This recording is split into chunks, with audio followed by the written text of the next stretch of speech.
Gracias, Ismael.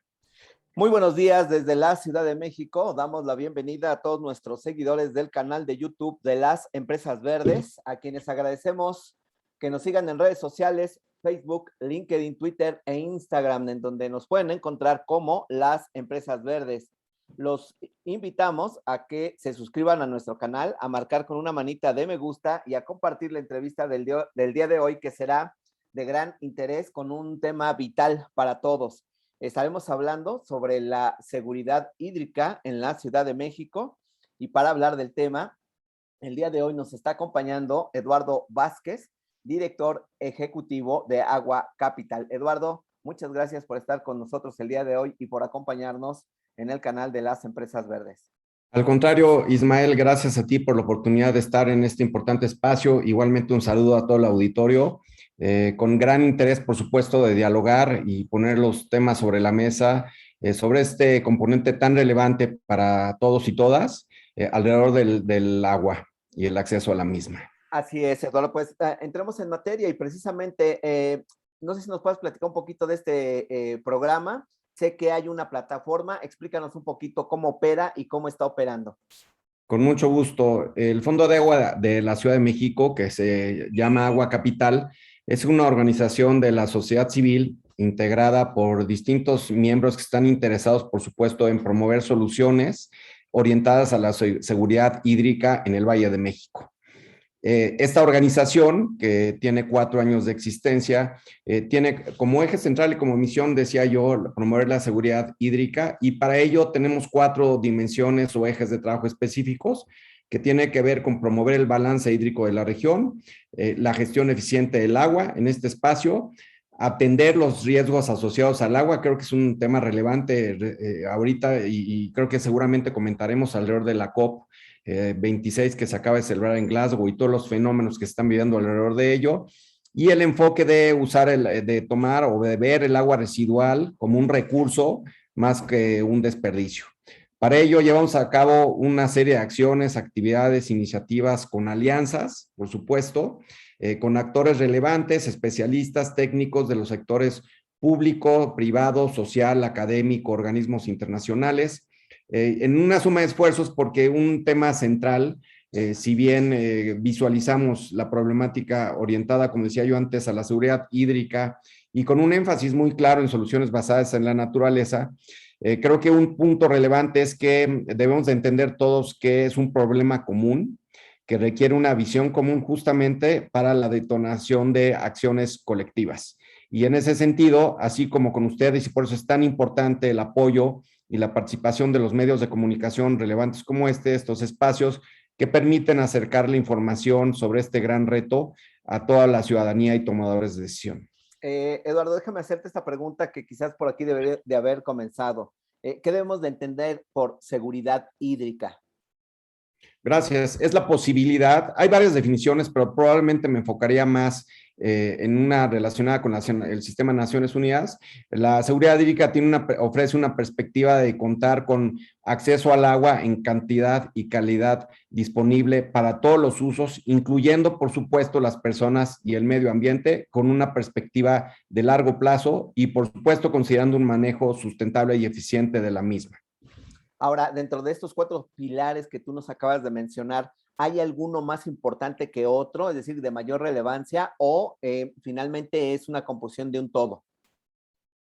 Buena pregunta. En realidad no hay un nivel de relevancia, diría yo, porque justamente uno de los elementos esenciales alrededor de la agenda del agua y del recurso mismo es el enfoque transversal y multidisciplinario que tiene. Y para poner un ejemplo, no podemos pensar en balance hídrico si no tenemos las políticas públicas adecuadas. No podemos pensar en políticas públicas adecuadas si no están atendiendo de manera debida a los retos asociados a los efectos de cambio climático en los recursos hídricos. No podemos pensar en una condición de acceso seguro al agua a las personas si no podemos ampliar la base de agua disponible a través del agua residual tratada para múltiples usos.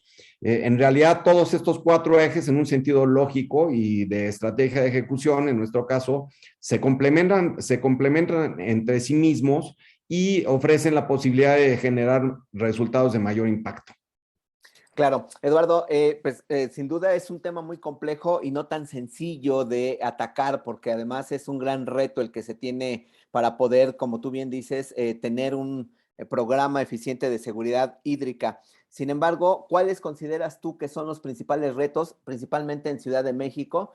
Podemos hablar desde temas de infraestructura, lo más común que es precisamente evitar este tema de las fugas, pero también precipitaciones pluviales que rebasan cualquier capacidad de desahogo de aguas que no son aprovechadas. En fin, son distintos y variados seguramente los aspectos que hay que enfrentar y que se convierten en retos. En su opinión, ¿cuáles son los principales retos?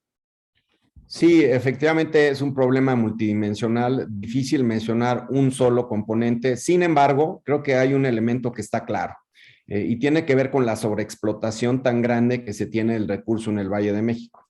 En términos generales, pudiera compartirles que se extrae más del doble del agua de la que se recarga de manera natural, lo cual ya de entrada nos deja ver un gran déficit en términos de que se está usando y extrayendo más agua de la disponible de manera natural, como decía yo. Por otro lado, también es importante considerar los retos que se tienen en términos de deforestación, particularmente en el sur de la ciudad, donde se encuentra el suelo de conservación, el espacio que ocupan 5 alcaldías, que por cierto es la principal fuente de infiltración y recarga de los acuíferos, que a su vez son la principal fuente de agua del valle. Entonces creo que es muy importante considerar la conservación y preservación de los ecosistemas y de las áreas naturales, siendo que son el factor principal y esencial para que todos podamos tener agua para los distintos usos. Evidentemente también hay otros retos asociados a la infraestructura física, por ejemplo, las fugas que bien decías tú, aproximadamente se estima que se pierden en la red primaria, secundaria y doméstica el 40% del agua que fluye dentro de las redes, lo cual es un porcentaje inmenso. También tenemos un reto grande en términos de las fuentes externas, el sistema Lermi-Cutzamala, que trae agua desde el estado de Michoacán, más de 120 kilómetros, alrededor de en un sistema de 5 presas, 7 plantas de energía, y que consume en términos energéticos la misma cantidad de energía que la ciudad de Puebla anualmente. Y no tampoco debemos dejar de lado retos, por ejemplo, que vimos recientemente y que seguimos viviendo, como por ejemplo la pandemia, que claramente dejó ver la importancia de poner al agua en el centro de la discusión, siendo que es el eje principal para el cuidado de salud de las personas a través del lavado de manos. Y también, de manera muy relevante, y les decía yo anteriormente, los efectos del cambio climático, que cada vez son más grandes y se reflejan a través de sequías, inundaciones, islas de calor, lluvias intensas en periodos cortos. Y esto, importante también comentar que en general la ciencia acepta y están los datos de que el principal elemento donde se reflejan los cambios, los efectos del cambio climático es justamente en el agua por la alteración que se tiene del ciclo hidrológico. Creo que este año muy particular en el Valle de México lo vivimos de manera muy vivencial, siendo que los primeros 6 meses del año fue un periodo de grandes sequías y luego tuvimos 3, 4 meses de lluvias prominentes que generaron grandes problemas, inundaciones y desafortunadamente afectaciones al patrimonio de las personas y de las ciudades y también pérdidas humanas. Entonces creo que ahí dejamos ver de manera muy clara cómo este fenómeno de alcance global está teniendo efectos locales de manera muy puntual. Ahora, Eduardo, no es un tema que solamente sea responsabilidad o tema de gobierno, es decir, no solamente es el actor principal para poder generar una seguridad hídrica, sino es el componente de varios actores, como en este caso la organización a la que tú perteneces. En ese sentido, yo quiero preguntar, ¿qué tan importante es el papel tanto de las organizaciones como de las empresas que pueden dar el servicio para el tratamiento adecuado de las aguas para garantizar en una ciudad como esta precisamente recursos hídricos suficientes para una metrópoli tan compleja como esta? Sí, y también es una buena reflexión que uno que lo comentas. Nuestra perspectiva muy clara es en el sentido de que esto es un problema, un reto, una circunstancia que requiere la participación de todos los sectores, mucho más allá de las autoridades. Ninguna autoridad por sí misma, ya sea a nivel federal y local, va a poder resolver el problema y se requiere el concurso y la colaboración de sectores social, académico, privado, técnicos, especialistas y por supuesto los ciudadanos. Creo que cada uno de nosotros en nuestro espacio familiar y en nuestro espacio donde llevamos a cabo nuestras actividades productivas, tenemos mucho que hacer y decir al respecto y no podemos estar esperando que únicamente las autoridades lo resuelvan porque no va a ser así. Y muchos de los llamados que hacemos y los ejercicios en campo que llevamos a cabo, por cierto, tienen un amplio sentido colaborativo. Les puedo poner ejemplo de un programa que tenemos relacionado con la captación de agua de lluvia en vivienda y en escuelas, donde trabajamos de la mano con las comunidades, sensibilizándolos sobre el tema, no solo instalando los sistemas de captación de agua de lluvia y sistemas de lavado de manos, sino volviéndolos agentes de cambio, voceros del problema y que ayuden a transmitir cómo todos y todas podemos sumar esfuerzos para atender el reto de mejor manera. Eduardo, antes de terminar, mencionaste el tema de política pública. En ese sentido, ¿cuál consideras ahí el principal reto para generar políticas públicas adecuadas a nuestra necesidad actual y cómo se están insertando ustedes como organización civil? Igual empezaría por lo último que comentas. Nosotros tradicionalmente o típicamente estamos muy involucrados en los procesos de discusión de política pública y de las normas del sector, tanto a nivel federal como local, siempre buscando poner sobre la mesa propuestas relacionadas con soluciones basadas en la naturaleza y modelos innovadores que permitan una mejor gestión del recurso. ¿Qué se requiere? Me parece que un factor común en el sector en general es una falta de capacidad de dialogar y acercar posiciones y generar equilibrios de manera ordenada.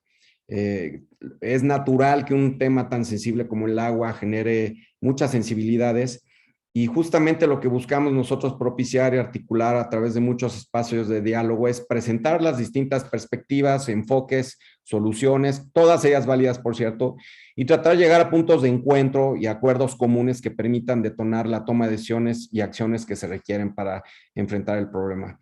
Creo que ahí justamente el rol de los medios de comunicación es crítico y fundamental en la medida de que al difundir la información del problema, entender qué podemos hacer para mejorar la circunstancia que estamos viviendo, porque es importante también señalar, estamos viviendo un problema del presente, no es un problema del futuro, simplemente se podrá acrecentar la problemática hacia adelante, pero debemos todos y todas tener claro la presencia del problema en nuestra realidad actual.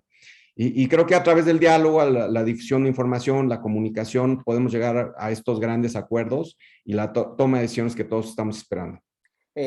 Finalmente, Eduardo, nuestras normatividades en este tema hídrico están ad hoc a nuestra necesidad actual, precisamente hablando del presente. No, probablemente no. Creo que como es natural en cualquier norma, la evolución de la sociedad y de las realidades las va dejando atrás. Creo que hay que reforzarlas en varios planos. Me parece que mucho este elemento de hacer una planeación y política pública con un enfoque en la incertidumbre climática que estamos viviendo es fundamental. Mejores esquemas de planeación, mejores presupuestos y por otro lado, incorporar en la norma y crear incentivos para que las soluciones basadas en la naturaleza y elementos de innovación se incorporen y sean contemplados por ellas mismas para detonarlos a mayor escala. Claro. Eduardo, bueno, pues te agradezco mucho tu tiempo. Te voy a pedir dos cosas. La primera, dejo abierta el canal para que volvamos a platicar en una segunda conversación. Hablemos del tema de normatividad específicamente, lo cual me parece súper importante. Y por último, es que nos digan la gente, la audiencia que nos está escuchando, cómo se puede acercar a ustedes para que se vayan sumando y comiencen a generar más trabajo comunitario en temas de interés hídrico. Por supuesto, primero que nada, siempre atento y agradeciendo el espacio que puedes ofrecer en este medio tan relevante. Cuando quieras dialogar alrededor de la norma, de la política pública y otros componentes de las múltiples dimensiones alrededor del agua y la seguridad hídrica.